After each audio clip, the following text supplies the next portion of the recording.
Gocara from the moon. That's probably the most commonly used astrological technique in India. It's simply examining the positions of the planets as they transit in different signs from the moon. It's such a common technique in India. A lot of the real traditional astrologers I've met in India, it's the first and last thing they resort to. I've seen them try to tackle all kinds of jobs, longevity, health, finances, relationships with this one single simple technique. It's very common. The main reason it's so commonly used is that in India, pretty much everyone knows something called their Janma Rashi. The Janma Rashi is their natal moon, the sign that their natal moon is in. So by telling the astrologer their Janma Rashi, their natal moon sign, the astrologer can real quickly make some predictions of their future based on where the transiting planets are going to be from that moon sign.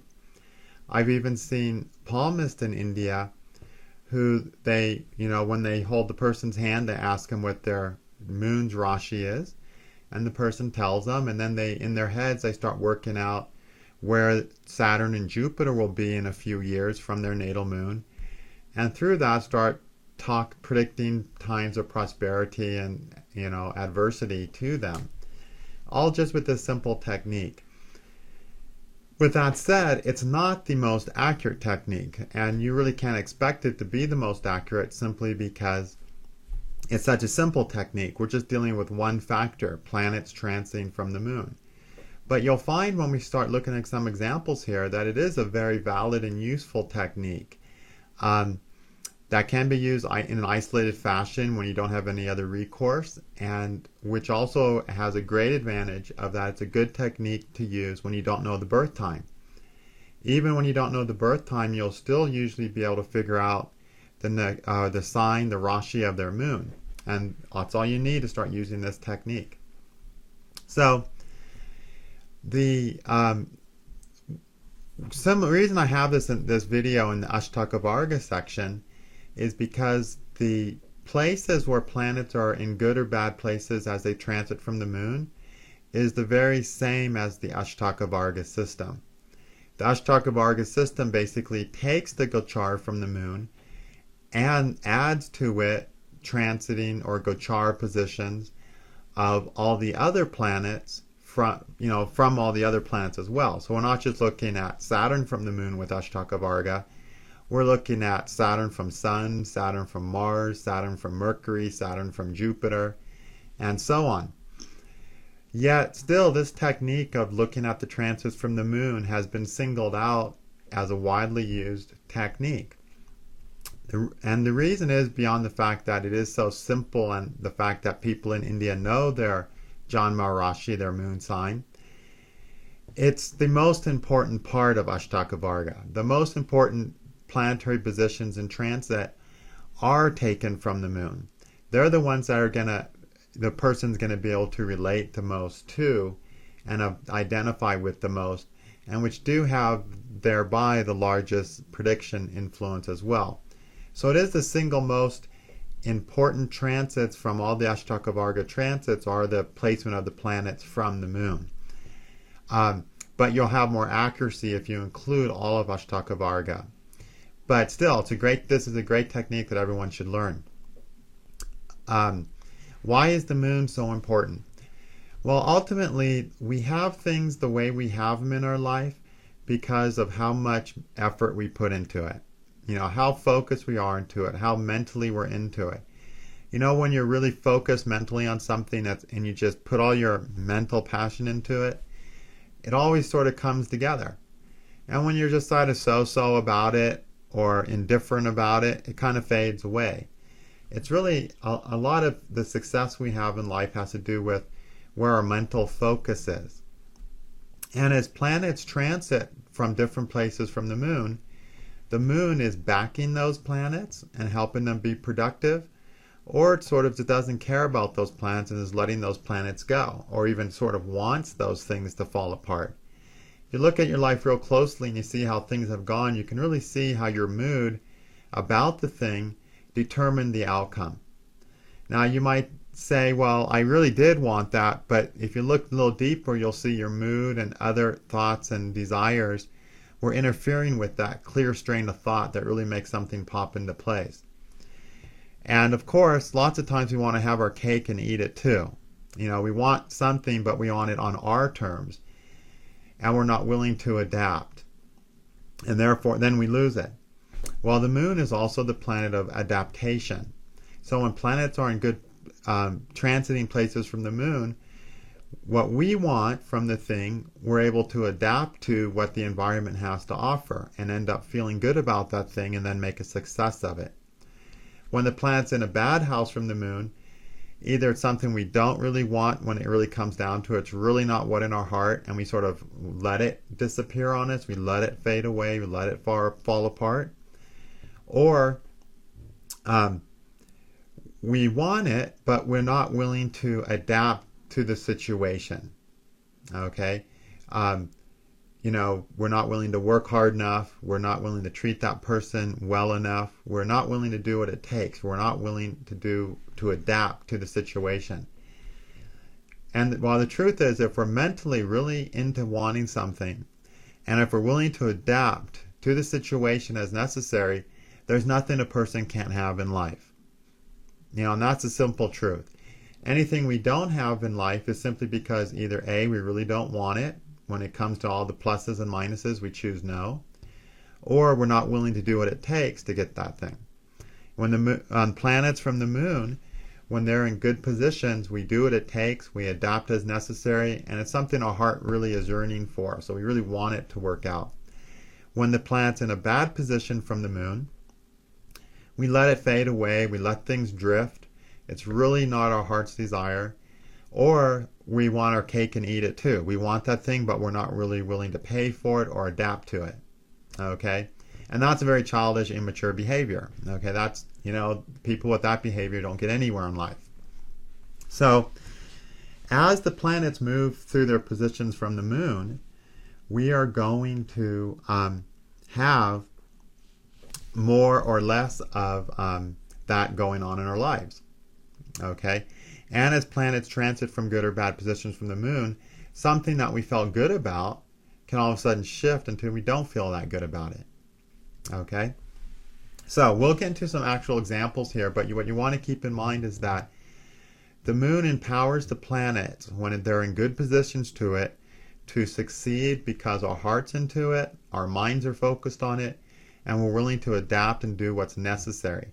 And we're excited about it. We want it, and that's why we're willing to adapt. We really do want it, so it's worth it to us to adapt. When they're in bad positions, it's the opposite. Okay? And so because what's going on in our minds, where our mental focus is, what our real heart's desire is, and our real realistic expectations and our ability to adapt, that more than anything determines our future. And therefore the most important transit positions are the transits of the planets from the moon. Now, some planets are good in many houses from the moon, and some planets are only good in a few houses from the moon. But the planets that are good in many houses from the moon might not be good in many houses from some of the other planets, and so on. So, this is just one level of Ashtaka Varga. It's the most important level, but it's just one.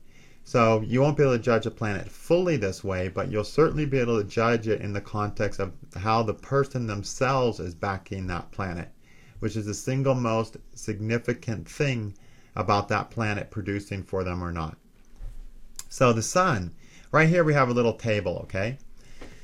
These houses up here, 1, 2, 3, 4, 5, 6, and so on, are the houses as counted from the moon, with number 1 being the sign of the moon. Okay? Then these planets down here are the planets as they transit through those different houses. So the sun, he gives good effects when he's in the 3rd house, the 6th house, and the 10th house and 11th house from the moon. During those times, a person, wants to succeed in their ambitions. They feel good about being ambitious. They feel good about moving forwards with their life and achieving their aspirations and inspirations.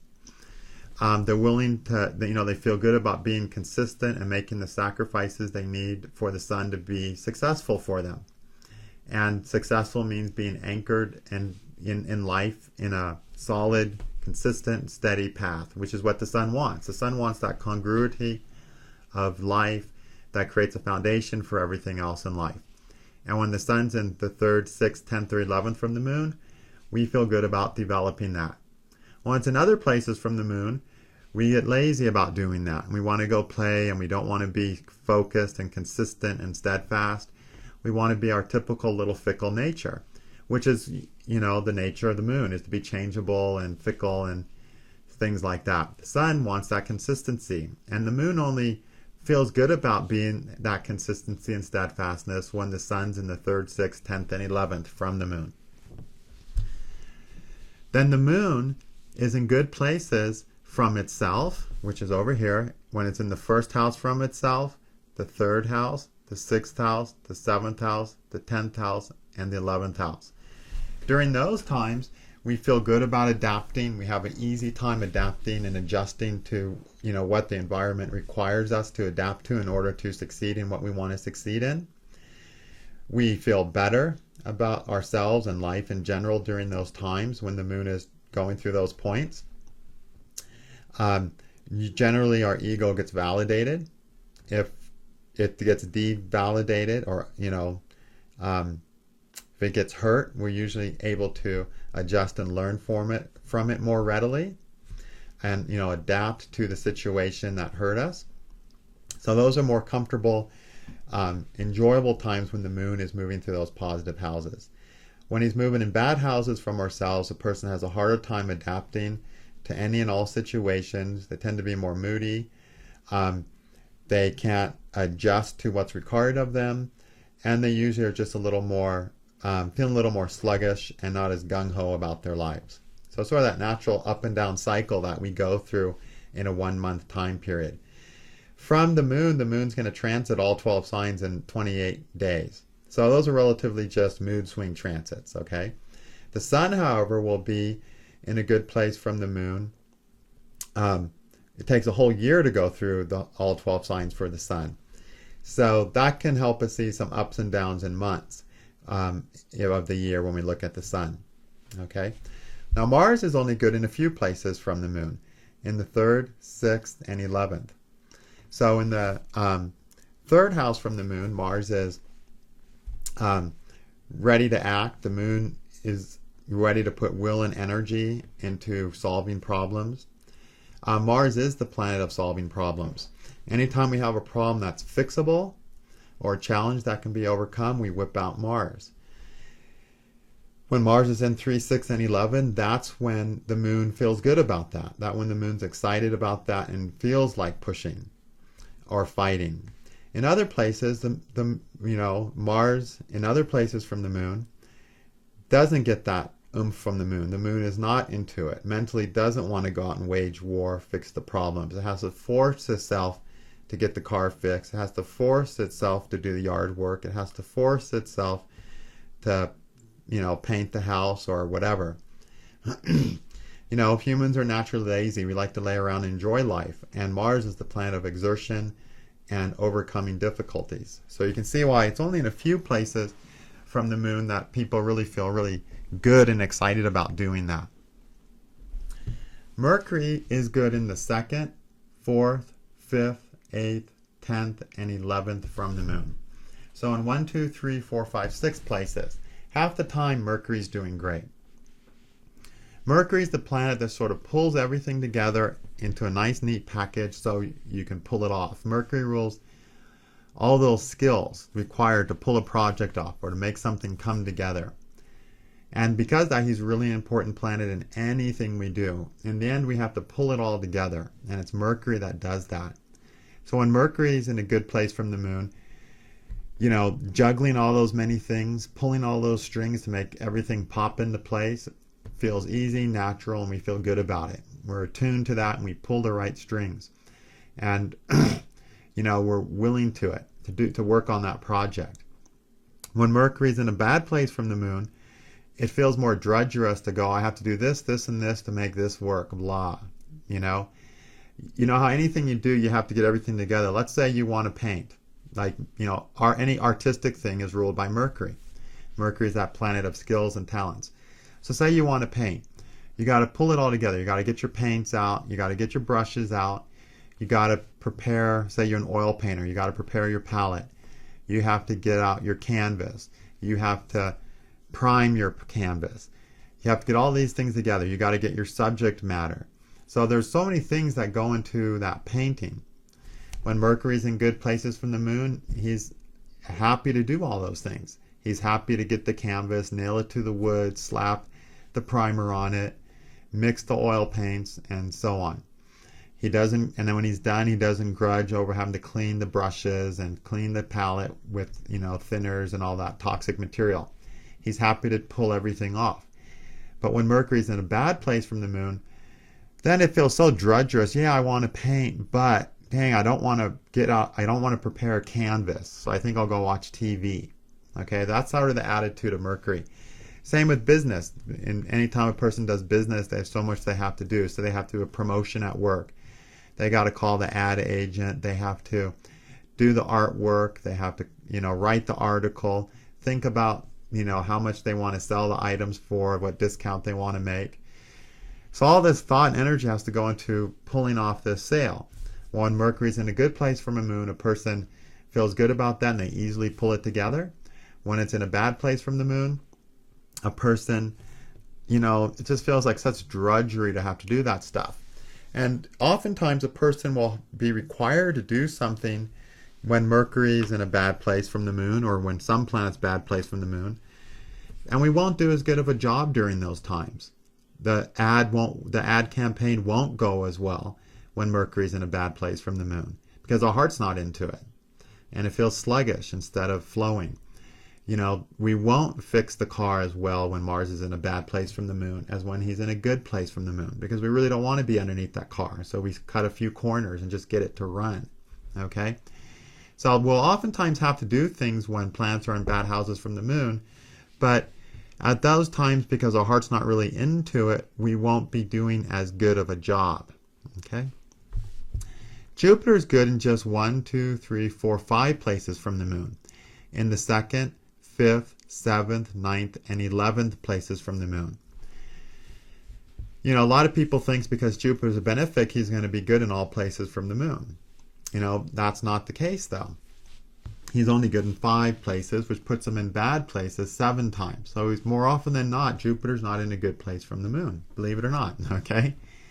Jupiter's the planet of fulfilling, our purpose in life. In fact, Saturn and Jupiter both sort of orientate us towards our purpose in life. Jupiter does it because that purpose makes us feel happy about life. It's an ideal we want to succeed in. It's something we believe in. And so we want to pursue that purpose. Saturn is the purpose that sort of prods us along that you're on Earth and you have certain responsibilities and you have to take care of these things, even though you'd rather be in bed. That's sort of how Saturn pushes us.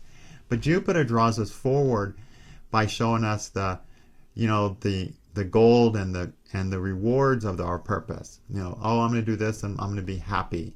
I'm going to do this and I'm going to make money.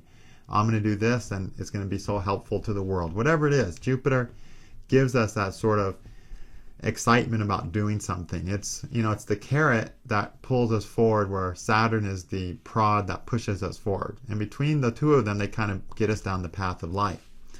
So in transit, Jupiter is only good in 5 out of the 12 places from the moon. So it's only when Jupiter's in those 5 places that we really feel excited about our purpose, that we're really willing to focus on our purpose wholeheartedly. Other times we want to dabble in other things and goof off and have fun and not really be concerned about our greater purpose. Only 5 out of 12 times when Jupiter's in a good place from the moon do we really want to focus with 100% effort on our greater purpose in life.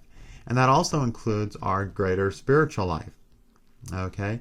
Other times it's much easier to get distracted and taken away from our purpose, whether our purpose is, writing, developing our spiritual life, or any of those other Jupiterian things, raising children, having children. And with that said, only 5 out of 12 times do people really feel, good, like they're doing a great job with their children and right about how they're raising their children. 7 out of 12 times when Jupiter's in a bad place, they have to raise their children. It feels like such a burden, okay, to them. Because the moon has a hard time with those things. The moon likes to be receptive and adaptable and changeable and fickle and live on the spur of the moment. Jupiter requires much more than that. Jupiter requires a lot more consistency and focus and long-term focused, purposeful planning. And so you can easily see why Jupiter's only gets supported by the moon in a few times, 5 out of 12 times. Okay, now Venus, on the other hand, Venus always does the best from most planets, not all planets. Like Venus doesn't do very good from the sun, for instance. But from the moon, Venus does great. He gets favorable places in 1, 2, 3, 4, 5, 6, 7, 8, 9 places. 9 out of 12 times, which means 75% of the time, Venus is getting supported by the moon. The moon is almost always willing to support Venus in life's enjoyments, love, romance, comforts, luxuries. Those are easy for the moon to look forward to. As humans, we look and crave towards those things, especially love and affection. So the moon is almost always ready to devote himself to those things by helping Venus out when Venus is in those 9 houses. It's only when Venus is in the 6th, 7th, and 10th houses from the moon that a person sort of begrudges those responsibilities.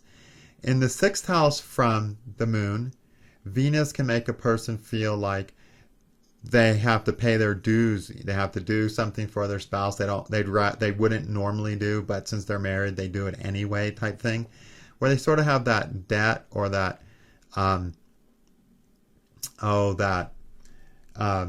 debt to pay towards their partner. It's just something they have to do as part of it. And therefore, the partner at that time, love, romance, relationships, can feel a bit of a burden when Venus is in the 6th from the moon.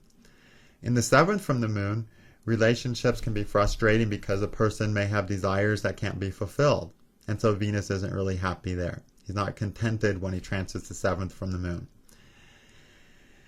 When Venus is in the 10th from the moon, a person has a hard time focusing on love and affection because of either A, their life has so much responsibilities going on at the time, or simply they may feel that the article of love or luxury in their life is just too much work or too much of a responsibility, and that detracts from it a little bit. But the other 9 out of 12 times, a person is pretty gung-ho about, pushing Venus into love, romance, and affection and luxuries, the good things in life, so to speak. Okay? Now, Saturn, like Mars, only does good in the 3rd, 6th, and 11th from the moon. It's only when Saturn's in those 3 places from a moon that a person really wakes up with eagerness to fulfill the things they have to do that they don't want to do. Saturn represents all the things you have to do, but you don't want to do, but which are essential requirements of succeeding in life. When he's in a good house from the moon, we really feel good about doing those things.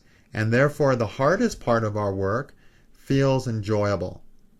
That's a rare time. Most of the time, a lot of what we have to do feels like drudgery. And that's when Saturn's in all the other houses from the moon, in 9 out of 12 houses. 75% of the time, the moon doesn't want to do all the hard work that Saturn requires for success in their lives. And life feels drudgerous. Work feels drudgerous. And so there's not as much motivation to get ahead and move forward. It's only when Saturn transits the 3rd, 6th, and 11th that the moon endows Saturn with forward momentum that comes from the moon feeling like, yeah, it's really worth it for me to do this extra work right now. I can really see that it's worth doing. It's going to pay off, so I'm willing to work harder now and go through this.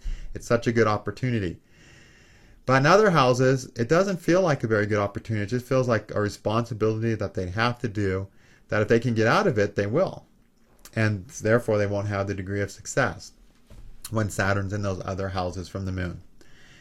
So, the most important thing to learn is that as the planets transit from the moon either helps them be successful because we're into it, our hearts into it and we're willing to do what it takes and adapt as necessary to succeed in that thing. When they're in bad transiting positions from the moon, we're not into it completely, or if we want it, we're not really willing to adapt as required, or we want it, but we want something else more, and so it really doesn't take off. Okay?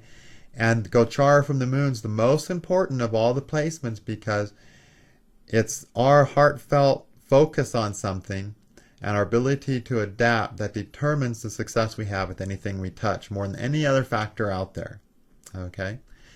Now, when we talk about Gocara, we just look at it in the context of transiting planets. Okay? Where those planets are moving and therefore creating all the ups and downs in our lives. Okay? You also want to look at where the planets are from the moon in the natal chart too, which we'll do in a further class. Right now we're just going to focus on the transiting planets, which is Gocara. Gocara means go, means like movement, or go means like the globe, the planet, and chara means movement. So Gocara means the movement of the globes or the movement of the planet. So today we're just going to focus on those planetary motions as counted from the moon and how they may affect a person's life. So down below I've got delineations taken from the classical text of all the the planets transiting in the different house from the moon and the possibilities that can happen there. The bottom line is it's good or bad as per that table. Here it just reiterates the table as good or bad with a lot of possibilities. And sometimes you'll see those possibilities really work. Like sometimes you'll see when the sun's in the first from the moon, the person really is fatigued. Okay? Or the person really will lose wealth or really will get diseased bowels. But not always. But you'll find surprisingly, a lot of the time, some of these keywords they use in these delineations come true. So they're really worth looking at, especially as you begin using this technique. Okay?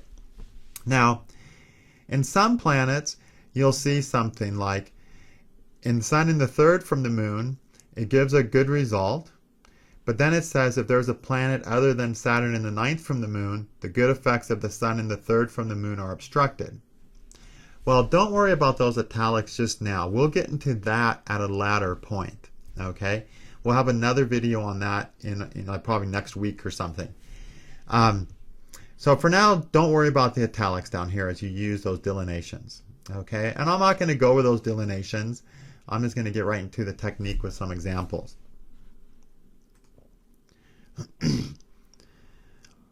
All right, some examples. Let's pull up Bill Clinton's chart. He's a great person to use for this, okay? Bill Clinton was elected president in,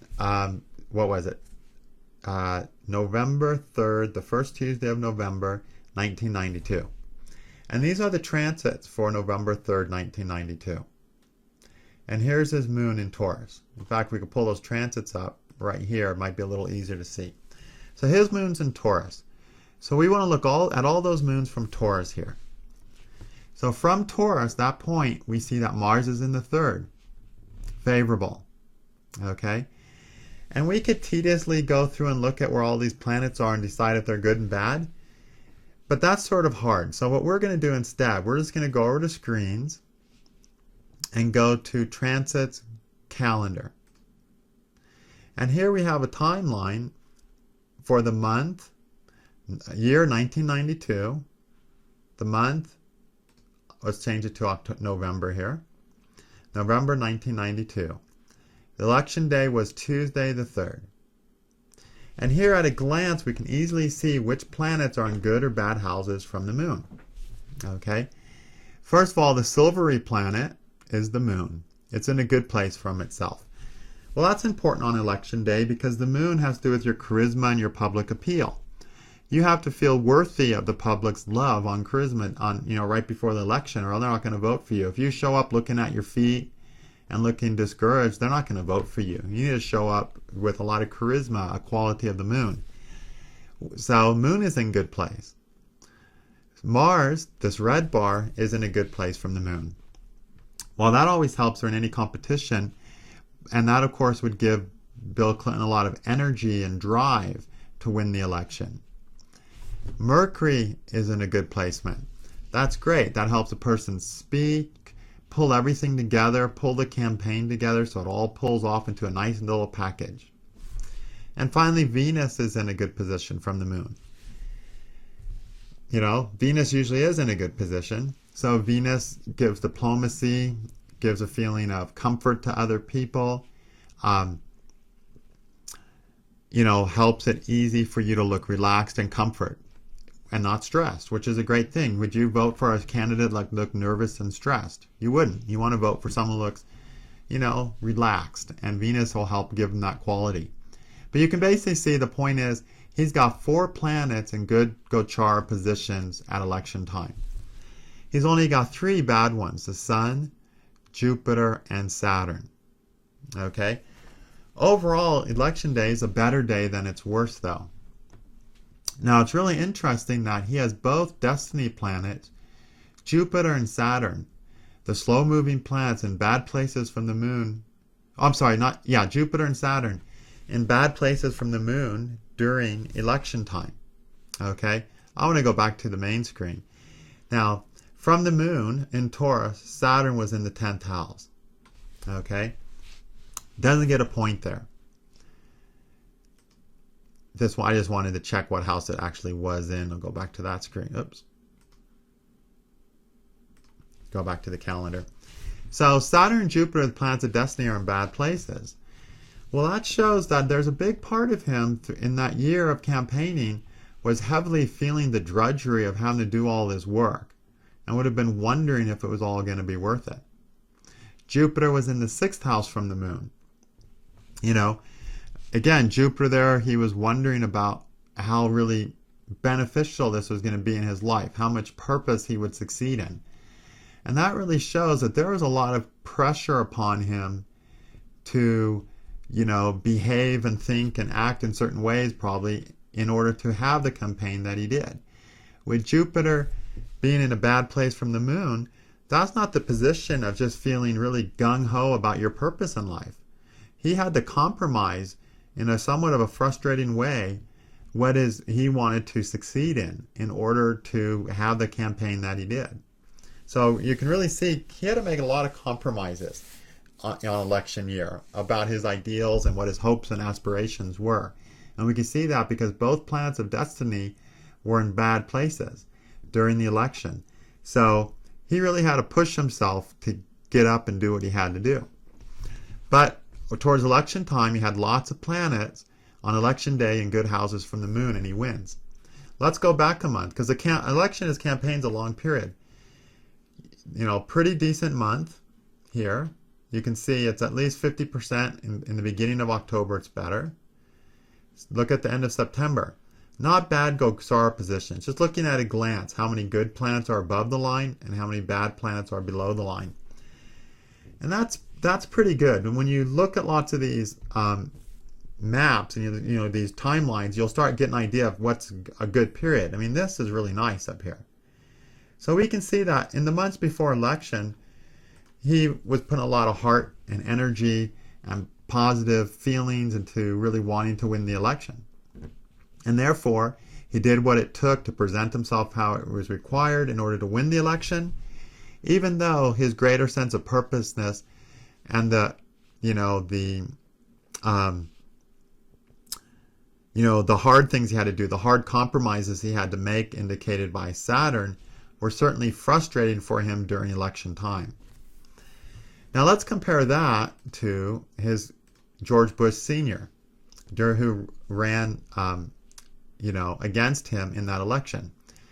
And we'll go to his transits here for 1992, November 3rd. And look at that. Horrible. The only planet that's in a good position from the moon is Venus. Up here, okay? Venus is blocked, though, which I'm not going to get into in this class. We'll just consider that as a good planet for now. But then 1, 2, 3, 4, 5 planets, including the moon, 6 planets, were in bad positions during that. The moon was blocked. So effectively, he's got 5 planets in bad positions.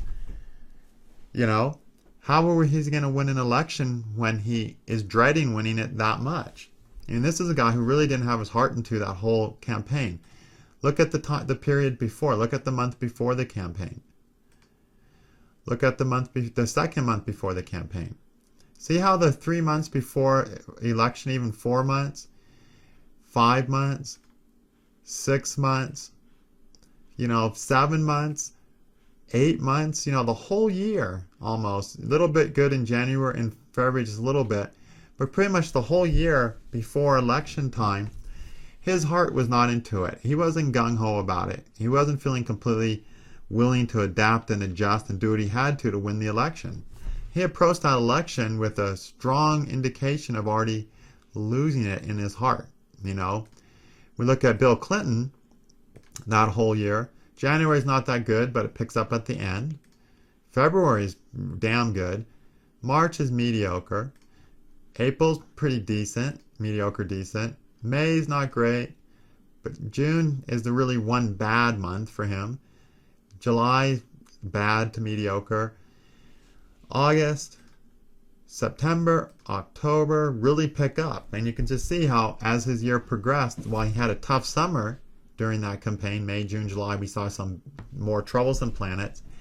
We can really see how his heart was so much more into winning the election. And then on election day and the few days leading up to election, with his moon, all those planets being in good positions from his moon, his level of expression was going to be much more attractive to voters than anything George Bush could pull off with most of those planets in bad places from his moon. And you can tell when someone's not into what they're saying, not believing what they're saying, not mentally 100% behind it, you're not going to vote for them.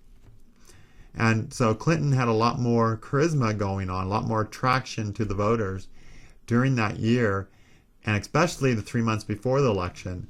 So you can really see how he was going to win. So we can always use this technique. I've used it quite successfully for predicting elections just by looking at the Gocara on the given day.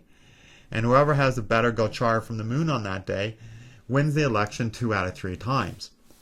Now, that's not a 100% technique, but it's easy. It doesn't take any work. You just count numbers. 3, he has 4. George Bush Sr. had 0.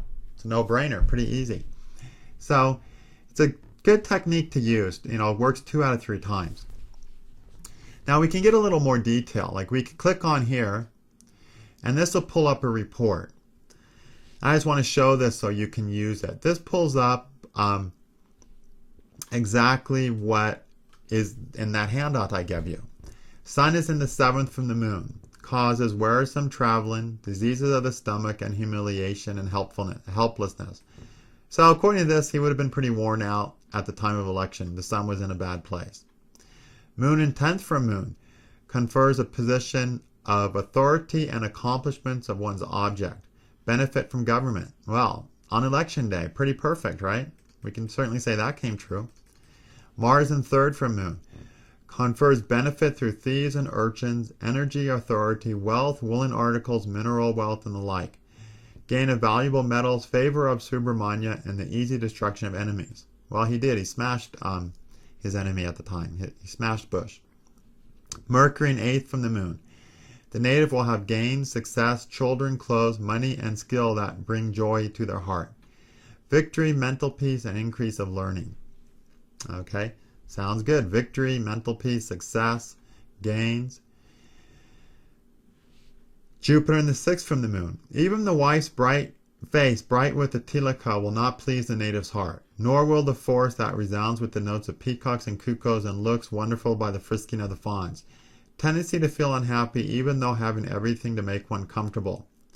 Reduces the native to abject slavery or degradation. So again, he had to make a lot of compromises along what his real true hopes were during that campaign year. Jupiter's not in a good place. Venus in 8th from moon. The native gets houses, attendants, and rich spouse for their partner. Happiness resulting from members of the opposite sex. Acquisition of household utensils and ornaments in the family. So obviously he got a lot of the female vote during that year. Saturn in the 10th from the moon. The native will get some work, but will suffer loss of wealth, learning, and fame. Success in one's actions. Some texts give some good results to Saturn in the 10th from the moon. Ashtaka Varga definitively doesn't like it, but of all the houses that Saturn's bad in, the 10th from the moon is the least troublesome houses. So you can see, all in all, except for Jupiter and Venus and the Sun, a good solid report. Now, if we go over to George Bush's chart, click on November 3rd, and look at his results. Sun in 2nd from moon, loss of wealth and happiness, eye disease and deceit. Moon in 5th from moon, brings about humiliation, illness, grief, and obstruction of journey, troubles of all sorts. Now that's blocked, and we'll have another class on blocking the planets later, so I'm not going to get into that now. Mars in 10th from moon, produces neutral efforts, profit in all ways. Some Gocara texts give some good results to Mars in the 10th from the moon, but really Ashtaka Varga, which is a very scientific system, gives negative to Mars there. But of all the places Mars can be that are bad, the 10th from the moon is the least bad. Okay. Mercury in 3rd from moon.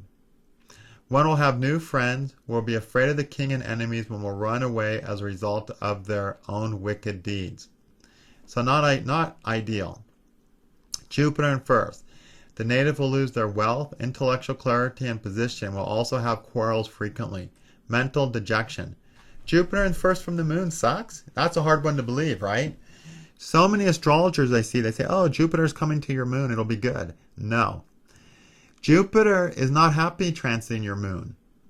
When he gets into the 2nd house from the moon, Jupiter gets happy. But in the 1st house from the moon, you don't feel good about your purpose, and you're wondering about your purpose and get mental dejection as a result. Okay?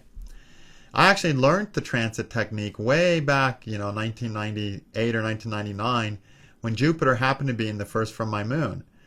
I was like, oh, no wonder that Jupiter's not helping me crossing my moon. You'd think it'd make me happy, but I'm not feeling real great. Then Venus in the 3rd from the moon, the native gets authority, wealth, honor, position, prosperity, clothes, and destruction of enemies, respect and regard for one's opinions. That sounds really promising. However, it's blocked. And so he's not going to get the full effect of that. So there's a planet in the 1st from the moon, the good effects of Venus in the 3rd from the moon are obstructed. So even the one good planet he gets doesn't come through for him. Saturn in 5th, the native will be without wealth and children and will be involved in serious quarrels. Okay? So not very good. So you can see how this is a good case for good example of predicting an election with this thing. I use this a lot. And one time I did a course, so I did at some ashram, I did a class on Gocara, and I pulled 4 presidential charts, and they all work perfectly with just using Gocara to predict the winner. But in greater research, I found 2 out of 3 times this simple single technique will predict it. So you wouldn't want to rely on it completely unless you had to. But if you're in doubt and you don't know which way to go, your other techniques are showing 50-50, then jump on the Gocara and add it, and that can break the tie sometimes. But it really, lots of times, is really reliable just as a standalone. Now let's go back to Bill Clinton. We all know that 1999, he was impeached. I'm putting in 1999 there. He was impeached at the end of January 1999, around the 19th or 20th, right around here. And look at this guy. He gets impeached, and look how his moon, all the planets just move into great positions from his moon.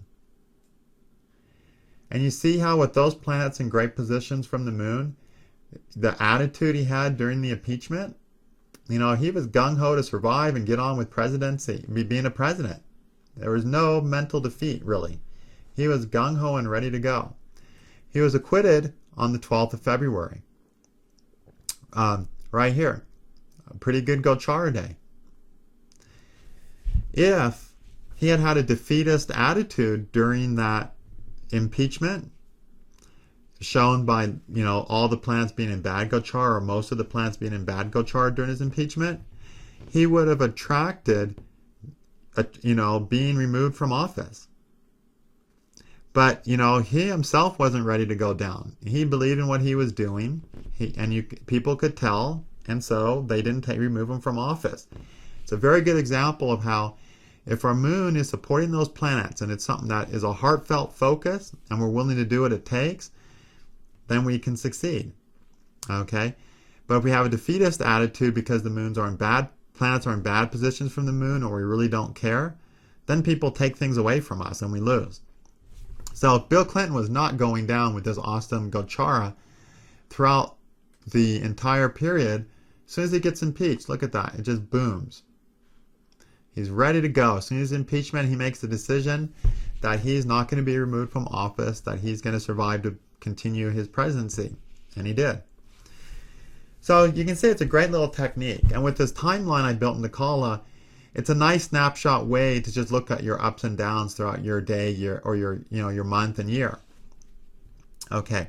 If on any day you want to see exactly where the transits are, just as a little side tip, you can just click on this calendar day and it'll take you to this where you can see all the transiting planets, where they're at in the sky, aspects and everything. Then by clicking back down here on the transits calendar, you'll jump back to this screen. What's all this crazy symbols here? Well, that'll be for another class. But use this timeline, use the Gocara technique to see your ups and downs.